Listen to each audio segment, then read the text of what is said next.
माता पिता मतलब मांगते रहे अंतिम संस्कार के लिए कि हम सुबह करेंगे, उनके रोते रहे। और जब इस तरह से वो लोग कह रहे हैं कि वो बलात्कार नहीं हुआ है, तो उन्होंने आधी रात को क्यों जलाया? उनके माता पिता क्यों नहीं सफा? हाँ, बलात्कार को के सबूत को जो है मिटाने के लिए, जैसा कि हमने मीडिया के माध्यम से जानकारी जो हमको मिली, उसमें जो रिपोर्ट आई है वो बात हम सामाजिक तौर पर नहीं कह सकते हैं, लेकिन इंगित हो रहा है कि उसके साथ रेप हुआ।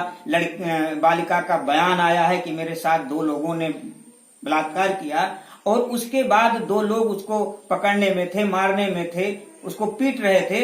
तो देखना ही पाप है, देखना ही। हम अगर किसी को ऐसा कर्म करते हुए देख रहे हैं और कुछ नहीं बोलते हैं विरोध में, तो इसका मतलब कि मेरा उसमें सहयोग है। सर, एक भाजपा के नेता ने, आज हमने पेपर में पढ़ा, जी, उन्होंने कहा कि वो लड़की उन चारों लड़कों को जो है खुद जो है उसमें बुलाया जो है उस बाजरे के खेत में। सर, इस पे आप क्या कहेंगे? सर, अब इसके बारे में तो हम क्या कहें, ऐसा अगर हुआ होता तो क्यों मारे उसको? जैसे आपके कहने का मतलब कि प्रेम संबंध चल रहा था। कोई अपने प्रेमी की गला नहीं घोंटता, ऐसा कभी नहीं पाया गया है। ये केवल साजिश सरकार के द्वारा रची जा रही, एक के बाद एक नया नया मोड़ लाना चाहती है, जिससे किसी भी तरीके से इसके सारे सबूत जो है मिटाए जा सके। सर, इस पे जो है जो सरकारें हैं, सरकार सबसे अच्छी जो है किसकी है? सर, किसकी सरकार में जो है कम घटना हुई है लोगों की ऐसी? आज वर्तमान में लगभग 6500 के पार इस सरकार में जघन्य घटनाएं हुई। जो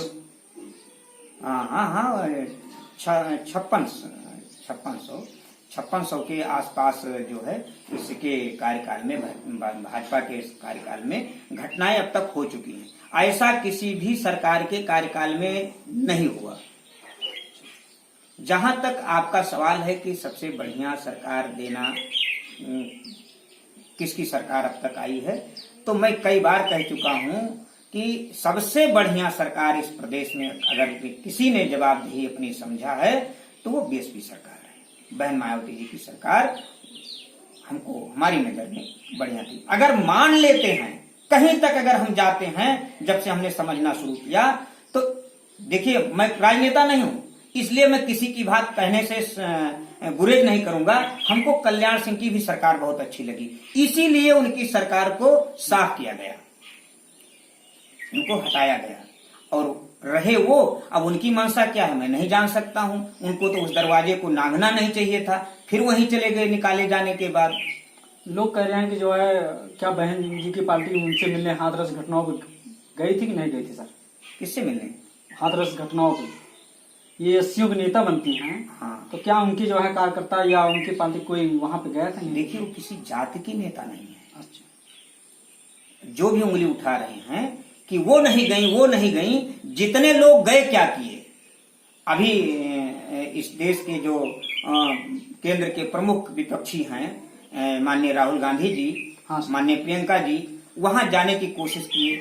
एक बार गए, लाठी खाए, नहीं जा पाए। उन्होंने यहां तक कहा कि मेरे जो अंगरक्षक हैं, एसपी जी क्या बोलते हैं उनको, उनके साथ जाने की अनुमति दे दिया जाए, हम अकेले चले जाएंगे, कोई सुरक्षा गार्ड आप भेज दीजिए, हम जाकर के पीड़ित परिवार से मिल लें। नहीं जाने दिया। उनके साथ सर राहुल गांधी और प्रियंका गांधी राष्ट्रीय स्तर पर अभद्र व्यवहार हुआ। हाँ सर, पुलिस ने अभद्र व्यवहार किया। पुलिस की क्या औकात है कि ऐसे राष्ट्रीय नेता के सामने जो है अभद्रता करे? और ये केवल सरकार की सह पर जो कुछ हुआ, जो कुछ भी हो रहा, अभी देखिए जयंत चौधरी पीटे गए, संजय सिंह के ऊपर स्याही फेंकी गई, ये क्या हो रहा है? अगर यही कारनामा बीजेपी के नेताओं के साथ होता तो ये कितना रोना रोते। सर, बीजेपी के नेता का आपने बात कहा, एक भी बीजेपी के नेता हाथरस और बलरामपुर की घटनाओं पे एक भी व्यक्ति जो है अपना दर्द नहीं व्यक्त किया। जाए दर्दहीन है, उनकी आंखों का पानी, आंखों में पानी है ही नहीं। देखिए, जिसकी आंख का पानी मर जाता है वो दर्द बयां नहीं कर सकता है, उसके अंदर दर्द है ही नहीं है। जिसके अंदर दया करुणा का भाव जागृत होगा वो हाथरस की बात पर चर्चा करेगा, हाथरस पीड़ित परिवार से मिलने जाने की कोशिश करेगा। और सारे नेता लगभग जितना हम समझते हैं कि चाहे वो सपा हो, रालोद हो या कांग्रेस हो, वहां जाने का, मिलने का कोशिश किया, लेकिन ये सरकार नहीं जाने दिया। यहां तक कि मीडिया तक को परहेज किया, रोक दिया कि मीडिया को भी मिलना नहीं उस परिवार से। क्यों रोका?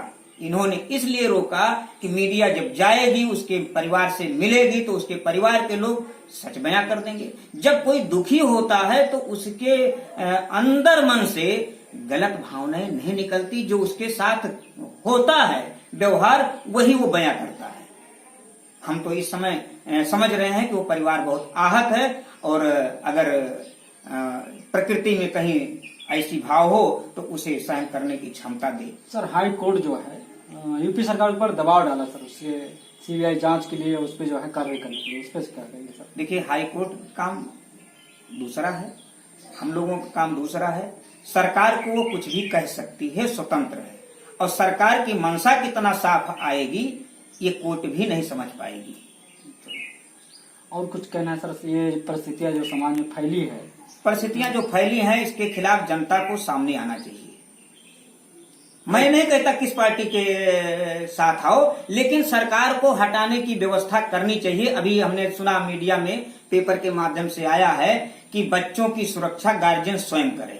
मैं आपसे सवाल करता हूं, इस सरकार से सवाल करता हूं कि आप किस मर्ज की दवा हैं? आपको हमने अपना अधिकार दे करके आपको सरकार में बिठाया है, और मैं अपनी सुरक्षा स्वयं कैसे करूंगा? अभी 4 लोग आए हमको मारने लगे तो मैं अपनी सुरक्षा कैसे कर सकता हूं?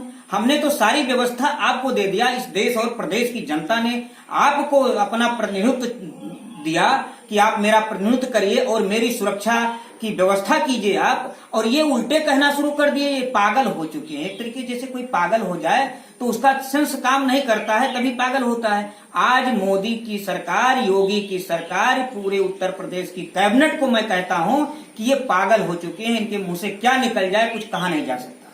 ये अपनी जिम्मेदारी से भाग रहे हैं, और अगर यही केंद्र में सरकार दूसरी सरकार होती किसी की, तो आज ये सरकार में ना होते, बर्खास्त होते। लेकिन मोदी की रहनुमा पर और अमित शाह की रहनुमा पर और यहाँ का जो गवर्नर है, कहने तो लगता है कि बहन जी हैं, लेकिन हमको नहीं लगता है कि कोई महिला दिल उनके अंदर है। हमको लगता है कि ये पुरुष प्रधान देश जो है वो उसी में हमारी जो गवर्नर हैं वो भी अपने में बदलाव ला लिए हैं। इनको तो रिपोर्ट भेजनी चाहिए सरकार के खिलाफ राष्ट्रपति को कि उत्तर प्रदेश की सरकार को डिसॉल्व कर देना चाहिए। सर आपने बहुत अच्छा कहा। सर भारत का राष्ट्रपति 80 और सांसद में जो है लगभग 100 के ऊपर जो है सांसद हैं, 130 सांसद हैं। हाँ, और कुछ जो है कुछ 100 जो है विधायक हैं। सर इस पे क्या कहेंगे? एक भी जो है हाथरस की घटनाओं में नहीं। देखिए, 3 प्रकार के कुत्ते होते हैं, एक पालतू, एक फालतू और एक जो है पागल। हम समाज की बात कर रहे हैं। जो सामाजिक व्यक्ति स्वतंत्र होगा, चाहे वो राजनेता हो और चाहे वो सामाजिक हो, चाहे किसी नौकरी में हो, जो स्वतंत्र होगा वो स्वतंत्र काम करना पसंद करेगा। जो कहीं पाले गए होंगे वो अपने मालिक की वफादारी से चूकेंगे नहीं। आज जो आरएसएस कहेगी वही सरकार करेगी, वही प्रतिनिधि कर रहे हैं। प्रतिनिधि की हिम्मत नहीं, अगर वो बोल देंगे तो अगला टिकट उनका कट जाएगा। जैसे एक उदाहरण है, वो वहां की सांसद हैं बहराइच की पूर्व सांसद बहन सावित्रीबाई फुले जी, उन्होंने समाज की बात कहा, सरकार की बात को खोला, तो उनको बाहर का रास्ता देखना पड़ा। उसको किसी ने अपनाया भी नहीं, सारे राजनीतिक दल ने उनको ठोकर दे दिया। तो ये जिसके अंदर जज्बा होगा कुछ कहने के लिए, वो कुर्सी की लालच नहीं करेगा, वो अपने स्वाभिमान पर आकर के जनता की बात को